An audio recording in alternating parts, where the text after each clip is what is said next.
Leonora Jakupi është jo vetëm një nga këngëtarët më të mira të trojeve shqiptare, por edhe një njeri i jashtëzakonshëm. Pas një zëri potent si të Leonorës, fshihet një shpirt shumë i ndjeshëm dhe forca e një vajze që ka ditur të ngrihet pas çdo vështirësie dhe sfide që jeta i ka vënë përpara. Nëse nga ana profesionale, Leonora ka njohur vetëm arritje në karrierën e saj, nuk mund të themi të njëjtën gjë për jetën private. Pas 9 vitesh bashkëtese, kur ajo priste të finalizonte dashurinë me martesë, u nda nga partneri i saj, i cili njihet si një nga biznesmenët më të fuqishëm në Kosovë. Dhe sigurisht, kjo ishte një goditje e madhe për këngëtaren. Asnjë femër nuk e meriton ndarjen pas një periudhe aq të gjatë bashkëtese, aq më shumë Leonora.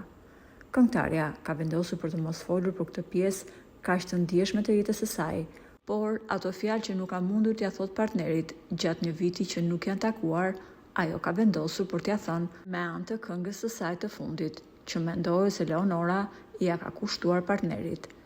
Mesazhi që i çon këngëtarja është i qartë. Malli më ka mbytur për ty. Dua të dëgjoj edhe një herë zërin në telefon, që të më heqësh këtë mërzi që kam në shpirt. Dhe në fund, ajo thot: malli po më merr me ti pasyt. A mundet jeta me na dhënë një mundësi të dytë?